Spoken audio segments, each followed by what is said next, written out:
Joining us on the show is a director. We've spoken to him before.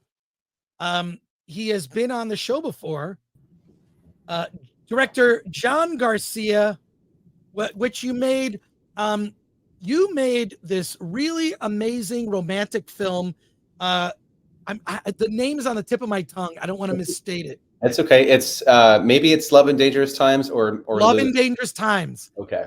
Love in Dangerous Times is a film we talked about, a couple of years ago. Mm-hmm. And I really love that movie. It was a couple that tries to date during the pandemic and all of the problems that, they're Zooming and leaving messages for each other and talk, and they kind of fall in love, or at least strong over new forms of communication. I thought it was such a smart film, really well done at the budget level. And you're back to talk to us. So look up Love in Dangerous Times. And Jon is very prolific as a filmmaker.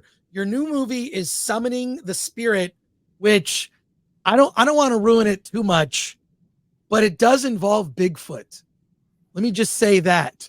Yeah. And then I thought this, okay, this is what I do when I sit down to watch a film. I don't want to watch the trailer, especially if it's an indie movie. I thought this was a completely different movie until about halfway through when it's revealed.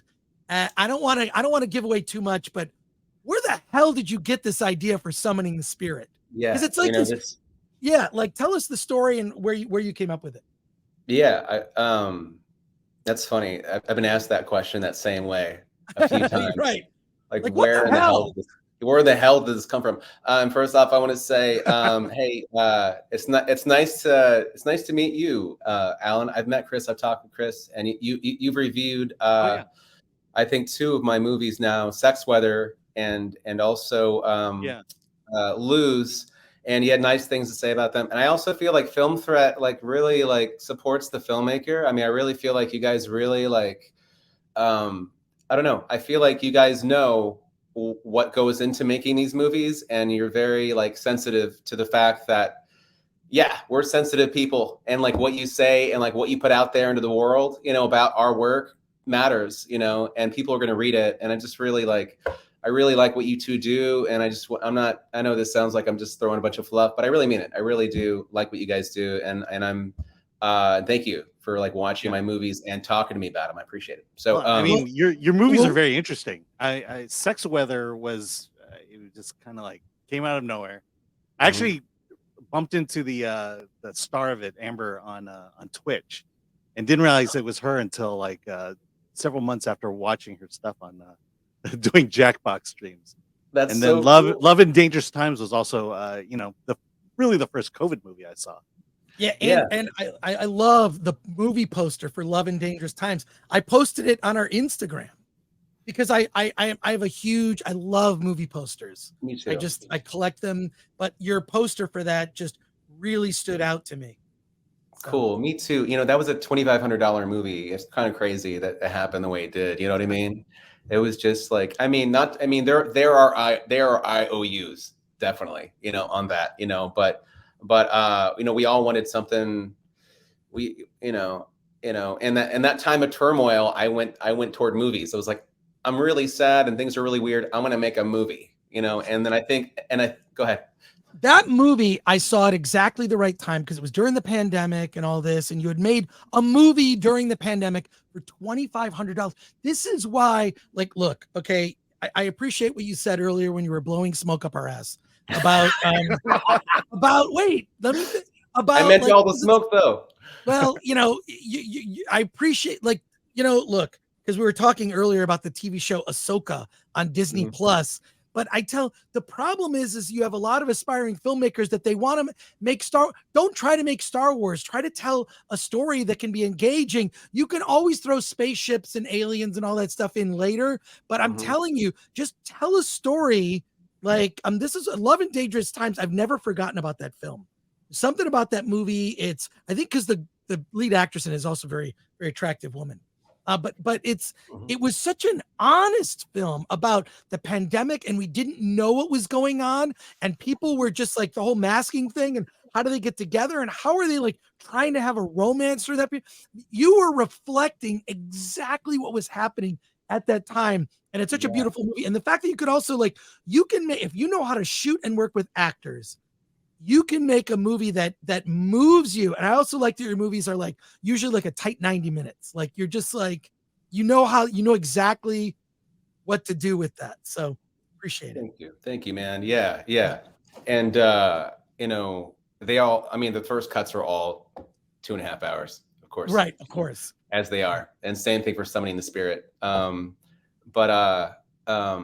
Yeah, I mean, just one more thing about Love and Dangerous Times. I mean, like that was all real time. Like we were like learning more about COVID-19 as we were filming. We're like, well, we need to go. I mean, we just were going off what we knew at the time, like spraying off our groceries. Like we went into Fred Meyer here in Portland, and like there was no toilet paper. We got like the last roll or something, or one of the last roll. You know, it was all real time stuff. You know, and thanks for mentioning Tiffany. She is pretty amazing. Just all around beautiful inside and out. And she hasn't done anything since. I'm trying to get her back into a movie. She's about to move back to Portland, so maybe that can happen. You know. But by the way, I should say, sorry. I should say when I mentioned Amber, it's Amber Stonebreaker, not Amber Heard. So yeah, haven't worked with Amber Heard. No, not yet. But yeah, Amber Stonebreaker is she's killing it in LA right now. Yeah. She's doing great work. But so where did me and the co-writer come up with this idea? Well, I really wanted it's hard to avoid Bigfoot things here in the Northwest. I live in Portland, Oregon. Everywhere, bumper stickers, whatever, and I've always wanted to make a creature feature, and I figured I'd make one about Bigfoot. And I was really watching a lot of documentaries about cults, and I was really into cults during the pandemic. There seemed like to be an influx of documentaries. The one about Teal Swan on Hulu, which I particularly loved, because it was almost like not a cult, but it was definitely a cult. And you don't really. It's like you find yourself in this community. You want community. All of a sudden, you begin to realize, oh, okay, this is like the will of one person, type situation. So I liked that, and I wanted to make something. I wanted to lean into the comedy a little bit more, in something, but but still keep it subtle. I don't know if we succeeded or not. I mean, there was just a lot of trial and error in that film, and I think. When I realized that I should go ahead and make this movie, because it was all an idea, and I had a couple of people, like two other people with me, two of the producers, Joe and Lacey, that were like, yeah, let's do this. I don't know. I've never made a Bigfoot movie. I don't know why I feel compelled to make a Bigfoot movie, but I want to make this movie. That was kind of the underlining feeling of it all. And then Angel came out of nowhere. The Blair Witch Project producer, Greg Hale, I went to PSU, Portland State University Film School here. I graduated from there in 2009, and the Alumni Association would reach out to me for, if I want to, donate some money, contribute, what have you. And we were having a meeting, and then she told me, like, do you know Greg Hale lives here? He made a Bigfoot movie, because I told her I was looking for a suit. I don't have a suit. If I don't have a suit, I don't have a Bigfoot movie. I can't afford CGI, but it turns out that he made a Bigfoot movie called Exists, which I watched and I really, really liked. And I thought the design, and because I watched all the Bigfoot movies, right, to prepare for my Bigfoot movie. But I love the one in Letters from the Big Man, I think it's called, also shot in Portland. And I love the one from Exists. And I asked him if he had the suit, and it turns out it was in a warehouse in Los Angeles. And all I had to do was go pick it up. And so I was like, okay, well, I have to make a Bigfoot movie now. I have to make, because I have this suit, the suit costs more than the movie to make, by $100,000, and it was such a cool design. So I drove down to LA and I picked it up. It was the same studio that did Hellboy. Hellboy was their first film, Spectral Motion. It was the first film that they did, and they built upon that, and when I picked up the suit, I couldn't believe that they were giving it to me, and just, and I remember walking slowly to my car. I was like, really? I can take this with me? Are you sure? Are you sure? And it just driving away slowly with it. Are you sure? And then I got it back here. I showed it to everybody, and I was like, we're making a freaking Bigfoot movie. We're going to do this, and so that's how it came to be. And I remember you know, in the midst of making this movie, I started off wanting to make something very like serious, you know, the serious cult and the serious couple, and Bigfoot means business. And then, you know, as we, you know, just doing scene work, because like, you know, I love like, you know, all the work I do in pre-pro and post and all the everything is just so I can spend that 25 days working with actors, because that's my favorite thing to do in the entire world. And I only get to do it like once a year if I make a movie, if I get to make a movie. But I remember like just doing the scene work and just finding moments for levity within it, you know, or that I wanted there to be more levity. Going through it, I remember thinking like, do I want this to be campy? I kind of want it to be campy. I kind of want to be serious in parts. But going back and watching the film, I realized I didn't necessarily commit, you know, to a singular mode overall. And so in some aspects it's serious, in some aspects it's campy, in some aspects it's horror, and it just kind of it was a big experiment for me. That's how I viewed it. I viewed Bigfoot as like, I'm gonna make Somebody in the Spirit, and I'm gonna let it be what it is. I don't make horror films. I'm not a horror film maker. I've been watched a lot of, you know, I love Midsummer. Midsummer obviously was like, you know, huge inspiration for this movie, as were like a few. And I just for me it was a big experiment, you know, and I loved making it. You know, now I want to put big gory bloody scenes in all my movies, even my romantic ones, you know, like, I don't know, you know, it changed me. It changed me as a filmmaker. Now I want to like, I want choreography. I want to like have, you know, I want to like just try different things, you know? So, but I gotta tell you, it was just making that movie was just, it was a ton of fun. It was also very traumatizing, but it was, well, I'll say, I didn't expect that coming from you. I mean, we get a lot of indie horror films, but knowing your previous work, you have sort of a very natural style that your characters and you know, in your films, the actors engage in. We've got a bunch of questions from the chat. Do you mind taking some questions? Sure. Yeah, let's do it. Here we go. Imperfect asks, pig's blood or cranberry juice? Oh, wow. Pig's blood or cranberry juice? Let me see. Well, I don't know what Melissa used. Melissa Barackman, she's great, and she did all the blood and stuff. I know for Brain Matter we used peach cobbler and food coloring. You know, you know. Snakes and Funerals said, can't argue with that logic. You had to make the movie because you got the suit for free. And yeah, I mean, you know, there was more than that. There's more than that. You know, I definitely wanted to make the movie, but I mean, once we had the suit, we're like, yeah, this suit's amazing. Like, let's go for it. You know. And Aid Ellis 24 says, what is it with the people of the Pacific Northwest and their passion for cults? Maybe it's the you know, we had that I should know this because they were in what were they called? You know, they wore the red, you know, the Duplass brothers, back to documentary about it. Yeah. Anyway, but there is a fascination with cults out here, definitely. Guys, I wanted thanks for like making some time for me here. Of course. Today. I really appreciate it. Love talking to you guys. Please keep reviewing my movies. And I love that we can sit here and talk about not only this movie, but you know, Sex, Weather, Love and Dangerous Times, and even Lose, which you all also reviewed. And so, well, we've got more questions. We got like 3 more questions, and and then I'm off to a movie, believe it or not. All right.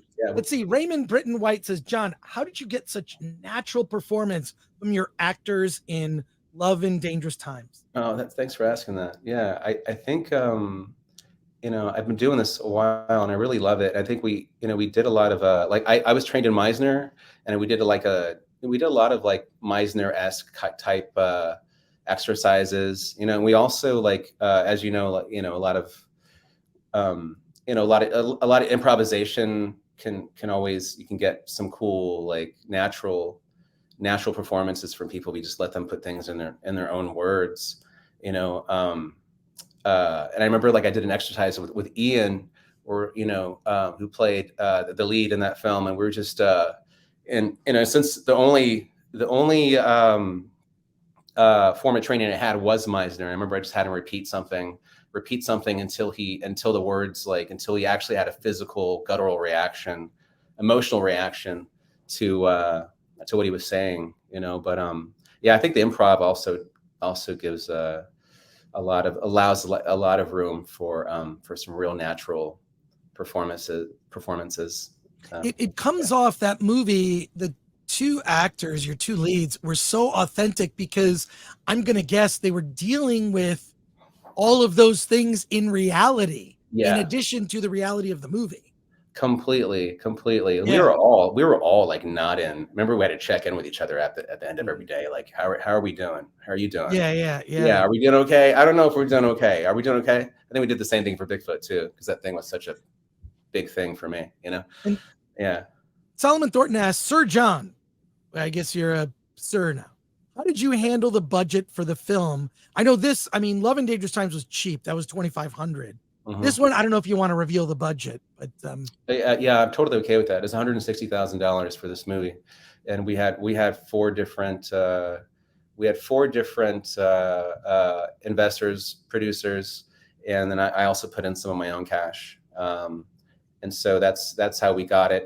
And we asked for a lot of favors, and for a lot of favors here. I've been making movies in Oregon for a long time, and also, the incentives are good here. They're really good in Oregon. And so, we kept that in mind and kept that in mind as we were going through our budget. And we actually, we didn't do too bad. There's things, I always forget something in the budget. And this year I forgot, some legal, and I forgot to include taxes, so I'm paying the taxes out of pocket, and so it's just, there's little things like that. But we asked for a lot of favors. We did, and I'm realizing, like, making the $150,000 feature or $200,000 feature is kind of like, it's becoming more obsolete, for me, as far as the way I make films, with inflation and everything else, but I say that, but then, there's an 18-year-old Australian filmmaker who's kicking ass making $7,000 movies, one after the other, and so, you know what I mean? So maybe I just need to rethink the way I do this. I prefer sets like Love and Dangerous Times and Sex Weather, like 3 people, 4 people on a set. I love that. That's like my favorite. That's like, and I think that's part of like how you get the intimacy of performances. And it's hard when you have 13 people, and for us, we had, sometimes 20 cult members, and I'm directing it from a 30 people, and I'm a really shy person, and I'm just like, so I like real intimate, type situations. But yeah, so the budget, we just, also our producer Lacey is super economical and just brilliant about where and how we spend money. And like, I remember she had a fair bit of our kind of day-to-day, the coolers, the just everything that we needed to kind of run the set throughout the day. So we had. Did you have your own cameras and audio equipment, or was no? We rented the camera. Like the DP owns the camera. It was an RE.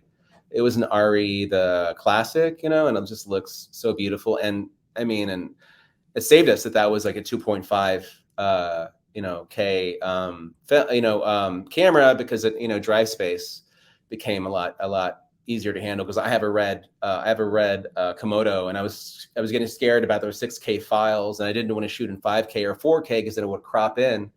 And so I was really excited that to use that camera. It also handles light. It just looks so beautiful, and I see the difference now. I used to be a red person, more of an RE person, and I hope I can keep shooting movies with an RE. We shot Love and Dangerous Times with an A7S 2 or 3, I forget, and that was also great, because we didn't even really. I had one light. We hardly ever used any lights in that movie, because the A7S 2 or 3 was just so damn beautiful, and so it takes in light so well, A question here from Akanika. Seems like you love everything about making a movie, but what is your least favorite part of making a film? Yeah, I think raising money is not fun, and also. Yep. I think it's really scary. Like, I was with our producers when I got the first review for Summoning the Spirit, and it was bad. It was real bad, and we're and it came in the morning, and then they asked me, hey, have any reviews come in? I was like, We got one. We got one. Was it good? It's like, no, it wasn't good. But I heard there's more coming. But by noon we had like 4 really positive ones, and then I was having a better day. But I think the scariest part about releasing a movie is waiting for those reviews. And I wish I didn't care. I really wish I didn't care, but I do. I care so much for the first week or two. After a while, I'm like, okay, I know what it is. I have a basis of how it's going to be received. And so I have this feeling, I mentioned this in Sex Weather, and it's just like, I don't know. It's like, no matter how hard you work, no matter how, blood, sweat, and tears and all that, it just, it doesn't mean people are going to love it, So it is, I know part of it is the experience, right? I walk out of every movie a different person, So I think, so to answer your question, I think the raising money, and then when the film comes out and waiting for those first reviews is very scary, very scary thing. And then a final question as we wrap up the show. Suns and Shadows, who's a member, asks, question, what's next on your docket? Or would you need to kill us all if you told us? No, I would not. And so I'm working on there's a few. I've got one called The State of Limerence, and it's about, in the near future, if you break somebody's heart, you're responsible for helping them get over you. It's a government mandate program. You can be subpoenaed for breaking somebody's heart. And so it's illegal without helping them through it. So you have to go through a weekend retreat with them. And I'm working on that. And I wanted to shoot it now, like this month, and I'm trying to shoot it by the end of the year. Then I have another thing I'm working on. It's called Pass the Guard. And Pass the Guard is a mixed martial arts, LGBT type film. And it's mostly Latino cast. And I've been working on that for like 8 years. And I'm a huge UFC fan.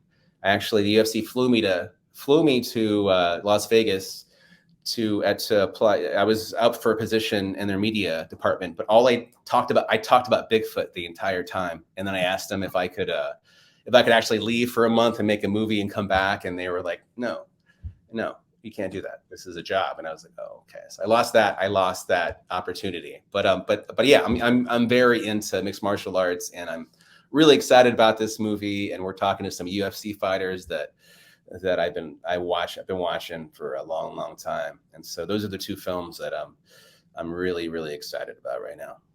Maybe get them to fund it. I bet they could fund it.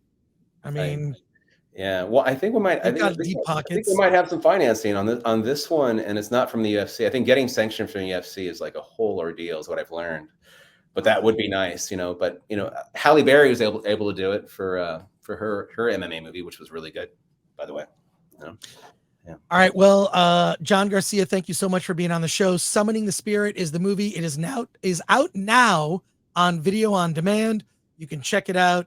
It is Bigfoot is in the film. That's all I want to say. I don't want to ruin anything. The ending to me is a shocker, and you're going to enjoy it. It's not the movie you think as it begins, which is what I really enjoyed.